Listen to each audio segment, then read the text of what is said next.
everyone, and welcome to another video. And today we're here to talk about another interesting topic.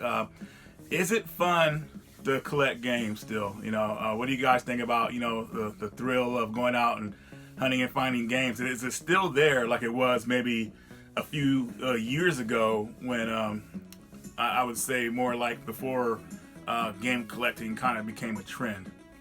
Now, to kind of answer this question, first I want to say I saw John doing a topic about this, and I thought it would be interesting to talk about on my channel. With my experiences, game collecting a few years ago and game collecting now. And of course, you guys know when I say game collecting, I mean games, not just collecting, but games I want to play in future times or whatnot, or currently. But anyways, it was a real thrill to really collect games back when I first really started to do it back in 2011. Now I've been collecting games pretty much all my at least since I was 15 years old. I had more of the PlayStation brand because a lot of those games suited my interests. But as the 2011 came, or I think it was 2010 actually, I decided to go and look at other games for other systems, such as Super Nintendo, Game Boy, different stuff like that. And it was real thrilling to build it back then because I didn't have a lot of that stuff. It was very fun and very like just crazy going out and finding stuff. And of course I was finding a lot of this stuff for cheap. So it was really, it was great. It was great, honestly. And I had a great time doing it. But I think I remember this about the time, there was a news report about stadium events becoming being sold for $5,000. That's when the first stadium events craze came out, and it was on the news. And I think that's when everybody kind of started looking at video games like, wow, I can make some money off this stuff, off old games. So you started to see a lot of prices start to go up and some interest come into the collecting scene. Now, I don't think it got really crazy until maybe 2000, I would say maybe 2000, between 2015, maybe 16, I think it started to get really crazy with certain collectors and everything. Things started to get real big. And as that time came, places actually go like, what was it, Half Price Books, Goodwill, Value Village, St. Vincent de Paul, stores like that, they started to like maybe pull their games and not put them out on the shelf. They started selling their stuff online.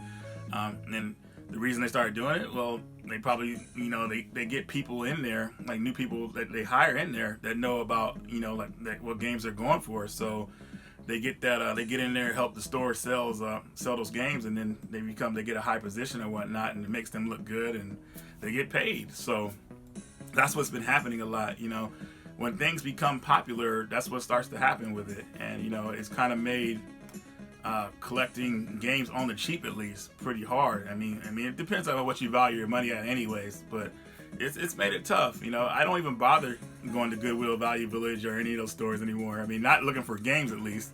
But it's like, they just pull them, or they throw out sports titles. Unless you're a sporting man, then you get the sports title.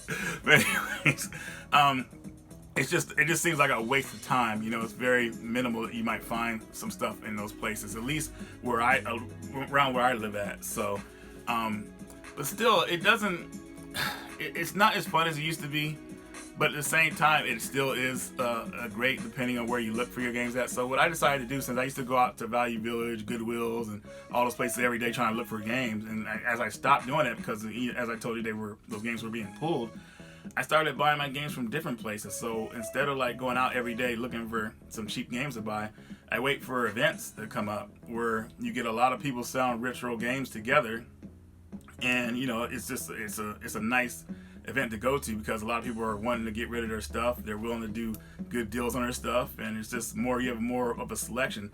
So maybe I go to maybe like 4 events, maybe a year, and that's where I do most of my game buying from these days, at least with the retro game scene. Now, going back to retro real fast, I'm not really collecting too much retro these days anyway. I'm actually looking forward to the newer games because, as you guys have seen my collection, I'm pretty happy with what I have retro-wise. You can only go back so far, at least with me. I'm pretty, I feel like I'm pretty much done, but there's still a couple of games I'm still finding here and there, like imports and things like that. But I'm looking more for newer games, but like I said, when I do find retro stuff, or when I am looking for some retro stuff that I find out about, I usually go to those events, and that makes me happy. So I would say it still is fun to collect games, but it's not as crazy and fun as it used to be, like finding stuff every day. You know, eventually you got to calm down anyway. You know what I mean? You don't want to be, getting games every day, because then it kind of takes away, like, you're not playing them every day. I mean, you can only play so many games, at once, or at a certain period of time at least, especially you want to get the most out of that game. You guys saw my RPG video. I was pretty much burnt out on RPGs, the newer games and everything. So I just feel like, man, it's like getting too many games could be kind of overwhelming in a way, especially like if you're like myself and you're a gamer and you want to play, you feel like you're neglecting your stuff. But I would say for people who are just starting to collect these days, it probably is still thrilling for you guys, because you're trying to build a certain library of games to have in your collection, and that's good. That's awesome. But when you get to a certain stage, I think, like this game room here, one thing I promised myself was that I would keep all my games in here. I would never have my games spill out into the living room or anything like that, and that's happened. This place is packed. The shelves are feel like stuff is gonna fall. It gets pretty crazy. So, and then I wanted to look back, and I said, what am I playing all this stuff now? Like, what am I doing here? So, I really have calmed down with what I get. It may not seem like it, because I show pickups videos and all that stuff. Me and Jason show on our channels. Of course, that stuff is accumulated over time, and then I finally show it. But it really depends on how you look at your collection, what you want to get out of it, what you want to build. I wanted to build a game room. I did that with this game room. I'm very proud of it. These are the games I like, the games I've chosen, and it's been pretty amazing. But like, going back to the new people who might start collecting, I think it's definitely fun, but it's not as fun as it used to be when we were doing it a few years ago, because a lot of options are kind of taken away from you guys when you want to go to the retro scene, at least on the cheap. Goodwill is burnt out. At least, like I said, where I live, Value Village, those places are pretty much done. So where else can you look for games? Maybe, well, you go to yard sales, garage sales, but usually with garage and those kind of places, they're hit and miss, because you have to go to like 10 of them, and maybe one of them will have games for sale for a good deal. So you have to deal with a lot of that stuff. But and then and you can buy online too. There's still good deals to find online, but those are kind of far in between now too. So I think the best place for a new gamer to collect retro is you could probably go to pawn shops too. They're kind of hit and miss sometimes too. But I think going to gaming events like the Portland Retro Gaming Expo, Mo Game Con. What else have I been to? The Game On Expo, a Video Game Con. Places like that is where I get where I feel like it's like the best play to buy retro and new games too. So though my collection has calmed down, it's still it's still been pretty good, because even though I feel like it's dry, when I go to those events, I found a bunch of stuff that I might want in my collection. So it's really fun. So I guess what I'm saying is, game collecting is different now. I would say it's pretty much kind of different than what it used to be. Not everybody's going out finding crazy deals anymore. Maybe some of you guys are, but it's not like it used to be where everybody was. I mean, not everybody cares about video games. I think kind of like maybe video game collecting has become a trend in a way. People think it's just cool to collect games, so they want to be on it too. And a lot of people maybe that now are really into it have gotten into it, and it's kind of like it's affected everybody in a way, I guess.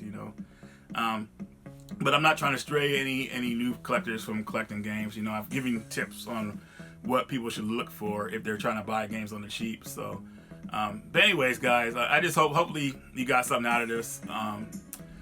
I just wanted to throw this video out there. Sorry it's late. I didn't mean for it to be late, but I was watching some shows on TV.